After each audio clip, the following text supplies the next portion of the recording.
yang di luar sholat fardu, ya berdiri 2 rakaat. Ya. Ju'ilat qurratu aini fi shalah. Rasulullah bilang bahwa alhamdulillah aku ini dijadikan ketenangan batinku, ya, kelancaran urusanku, keberesan semua apa yang memang menjadi hajat Rasulullah SAW di dalam sholat. Hari ini insya Allah kita akan belajar coba tentang ilmu yakin. Hari ini kita akan belajar tentang ilmu yakin. Ilmu yang udah lama hilang dari kita ini. Ilmu yang udah lama hilang dari kita. Kalau ilmu tahu banyak. Siapa yang nggak tahu sholat duha misalkan membuka pintu rizki? Tahu. Yakin nggak? Belum tentu. Siapa yang tahu ilmu bangun malam? Insya Allah tahu. Tahu bangun malam bisa ninggin derajat? Tahu. Yakin? Masa? Kalau emang yakin harusnya kan bekerja dengan apa yang diketahui. Betul nggak? Bekerja dengan apa yang diyakini. Nyatanya gimana? Sebelum kita belajar tentang keyakinan, sebelum kita belajar tentang ilmu yakin, kita coba ngaji ayat 37 surah Al-Baqarah ya. Ini udah lama nih kita nggak balik ngaji. Kita ngaji dulu dah. A'udzu billahi minasy syaithanir rajim. Ayo.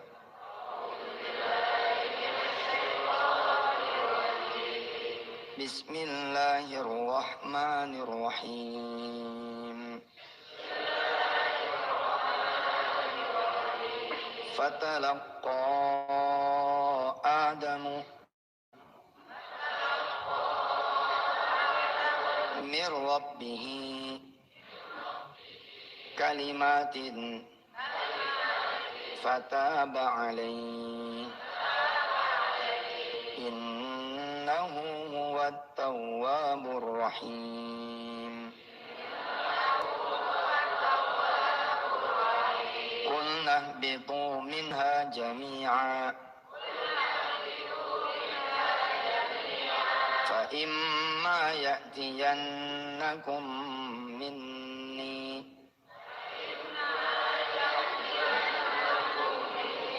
hudan faman tabi'a hudaya fala khawfun 'alaihim wala hum yahzanun. والذين كفروا وكذبوا بآياتنا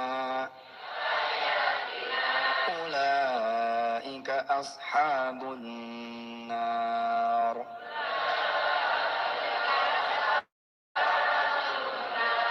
هم فيها خالدون. Nabi Allah Adam setelah dia punya salah minta ampun sama Allah. Nah tadi kita ngomongin kaum Ninawa, ini nabinya sendiri. Nabi Allah Adam alaihissalam ya punya salah, terus dia ngaku salah. Emang nih ngaku salah juga udah bukan hilang cuma di level pimpinan sih, di level tetangga, di level kita, di level saudara. Aduh ngaku salah nih mahal sekarang. Enak aja gua ngaku salah sama dia kan yang mudahan. Dia dong, tuh marah tuh. Nabi Adam nggak begitu. Begitu dikasih tahu dia salah, dia melek. Fatalaqqa Adamu min rabbih kalimatin fataba alaih. Ya, minta ampun sama Allah. Bahkan permohonan ampunnya Nabi Adam dijadikan dendang sholawat kan di kalangan kita punya ibu-ibu kan. Rabbana ya Rabbana zalamna anfusana wa illam taghfir lana wa tarhamna lanakunanna minal khasirin. Itu dendangnya Dendang ibu-ibu kita tuh. Kalau lagi bener deh bacanya ya, kalau lagi bener bacanya bisa netes air mata loh. Ya Allah. Rabbana ya Rabbana. Wahai Tuhan kami. Zalamna anfusana. Sungguh kami telah mencelakakan diri kami sendiri. Bener loh. Kita nyalain orang ya kan. Aneh punya utang nih gara-gara dia Ustaz. Gara-gara dia tuh. Tapi begitu diajak muhasabah, kita kelamaan gak sholat subuh berjamaah di masjid. Betul. Ternyata ada akumulasi gitu loh. Dari perbuatan-perbuatan buruk kita, yang kemudian Allah nilai dikit sebenarnya gak banyak. Itu juga udah dikurang-kurangin sama Allah. Lalu diambilnya gitu, diambilnya dalam bentuk apa? Tiba-tiba mobil yang kita beli hilang, sedangkan belinya pakai duit orang. Orang yang nguber, mobilnya udah nggak ada. Terus kita bilang gara-gara dipinjeman. Ternyata bukan gara-gara siapa-siapa. Gara-gara kita. Gara-gara kita kan? Gara-gara kita sendiri.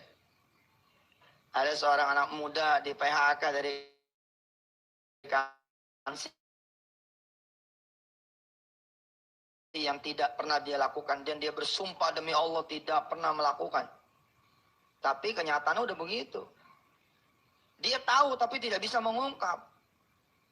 Dia cuma bisa meradang, mengeluh, marah. Merasa kemudian ada satu permainan di kantornya yang membuat dia menjadi terlempar. Pertanyaannya, benarkah dia nggak punya salah? Bisa jadi di tempat itu dia nggak punya salah. Tapi di tempat yang lain dia punya salah. Usut punya usut, teliti punya teliti, perjalanan waktu berjalan, subhanallah. Dia pernah bikin hamil seorang anak perempuan. Tanpa dia ketahui, abangnya nih anak perempuan tahu tentang dia. Tiba-tiba nih anak masuk ke kantornya. Tanpa dia tahu, dendam sekian tahun yang lalu kemudian muncul kembali. Sebab si anak muda ini sekarang menjadi bawahan dia. Ditempel seakan-akan menjadi kawan karib, atasan yang baik, pimpinan yang bijaksana. Ternyata tanpa diketahui anak muda ini, dihajar dia mah. Ini orang. Begitu udah dikasih kepercayaan, bom, masuk deh. Sama adenya dia nggak bisa masukin, dikerjain di urusan ini. Nah kalau dari sisi itu kan sebenarnya lihat, siapa yang punya salah? Dia sendiri yang bikin. Kenapa lu dulu ngambilin anak orang? Betul loh. Kullu nafsin bima kasaban rohina. Setiap diri kita ini terikat, tergadai kita. Kita ya marahin tetangga si A. Tetangganya nggak berani sama kita. Tiba-tiba si B yang menghajar kita.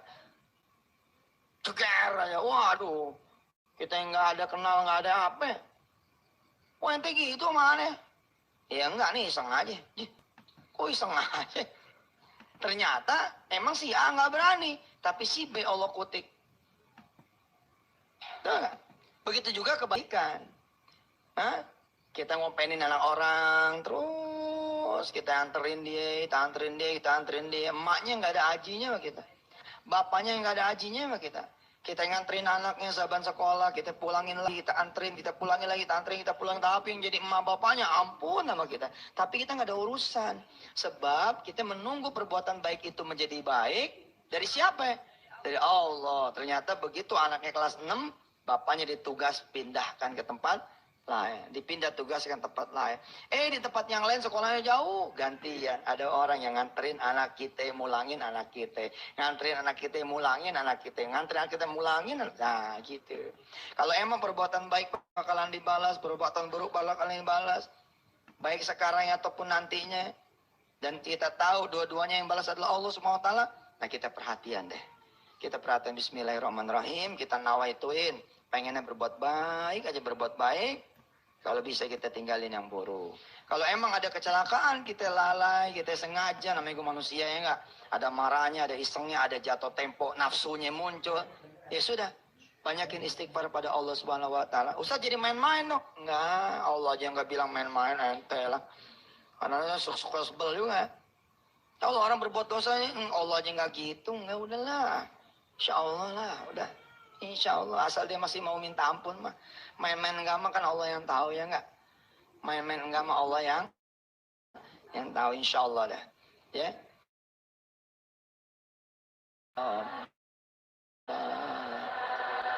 Ya, silakan diambil yang mau lewat. Baik. Alhamdulillahirabbil alamin. Pagi ini kita coba belajar ilmu yakin. Ilmu yakin ini ada ilmu tauhid.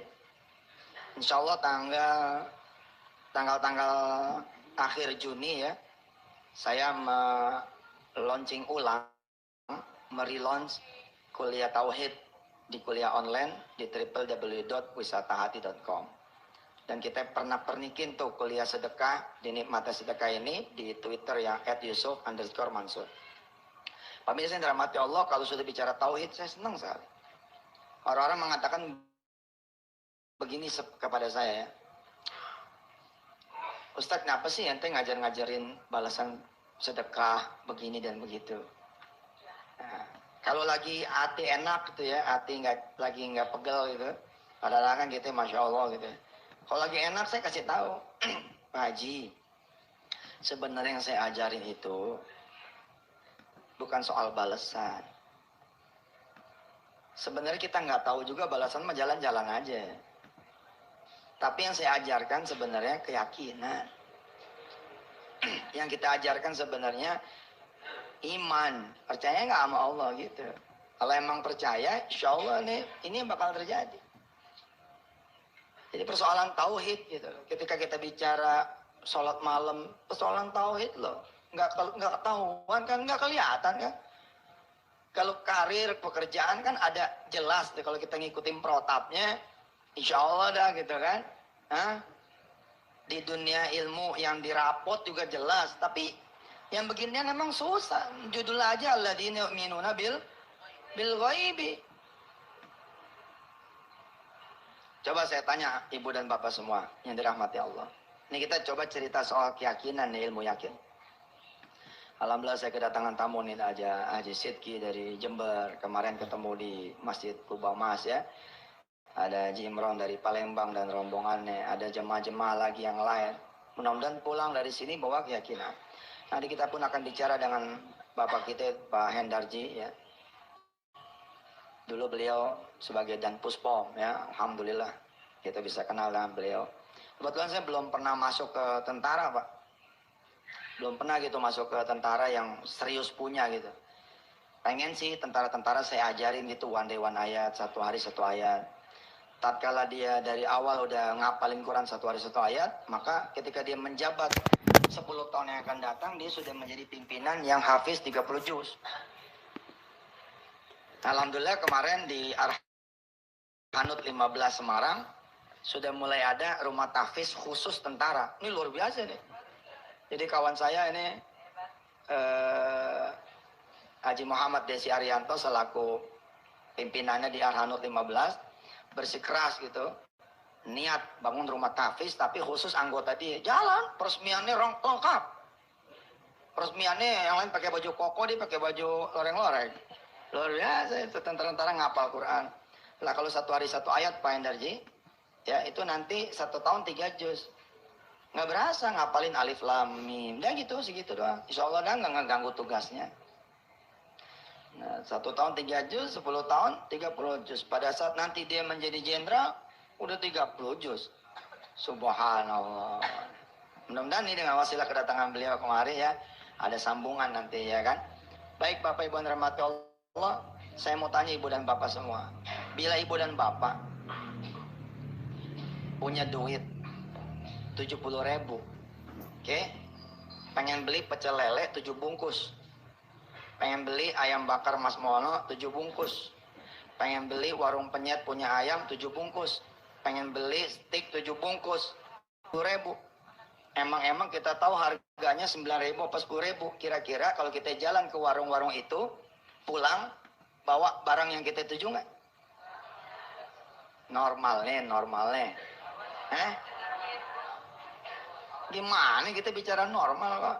Kita bicara umumnya manusianya. Kita punya duit datang ke warung. Kita punya duit 70.000. Kita punya anak 4. beli ayam goreng nih, mau beli ayam bakar, mau beli pecel lele, mau beli apa kek kita mau beli. Terus kita datang nih ke warung itu, pulang bawa nggak? Bagaimana kok enggak? Coba, ya mungkin aja ada sesuatu yang saya tidak ketahui. Coba. Karena dari harganya dengan jumlah yang akan kita beli nggak mungkin gitu loh. Coba. Ayam bakar 7 bungkus, ayam penyet 7 bungkus, mana bakal dapet tuh Pak? Maksud saya salah satu. Pantas juga nggak mungkin. Ya Allah, salah bisa, salah juga ngomongnya. Maksudnya salah satu begitu. Umpama jeruk 10.000 nih, jeruk 10.000. Kita bawa duit 10.000. Dapat toh? Dapat. Terus kedudukan ilmu di mana? Kedudukan ilmu, kedudukan Allah, kedudukan doa di mana? Jangankan yang nggak ada duit, bos. Yang ada duit nih kita cerita orang bawah nih ya, cerita kita sehari-hari ya, sehari-hari nih keseharian. Kita cerita nggak ada duit aja nggak kenal Allah. Aduh lapar ya, masya Allah, duit nggak ada. Mah panggil. Coba kita ngutang dulu sana. Ngutang coba. Nggak ada duit tuh. Apalagi ada duit. Lapar menyerang. Ada duit nih 10.000. Yang diingat siapa? Tukang nasi goreng. Aduh, lapar. Udah dikasih lapar. Lapar ada duit nih. Hah? Enggak. Boro dah. Bener nih kita ngomong kita sendiri nih. Biasa kita langsung manggil anak kita, Kak, sini. Bapak lu lapar nih. Lu beli nasi goreng sana. Yang dicari tukang nasi goreng. Makin kita punya, umumnya orang kebanyakan disebut sama Quran, makin gak ingat sama Allah. Kecuali sedikit. Ada, Quran tuh gak ngakuin. Pasti ada. Tapi kolila, sedikit.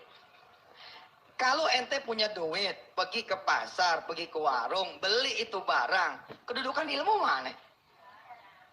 Kedudukan Allah di mana? Nah ini yang saya bilang, ada orang yang tahu, ya. Insya Allah nanti saya di Universitas Muhammadiyah Yogyakarta tanggal 30 Juni, ya, sore, 16.30 sampai Isya, bicara ini. Di UII nanti, Jogja juga, Ba'da Isyanya, bicara ini. Bicara ilmu yakin ini.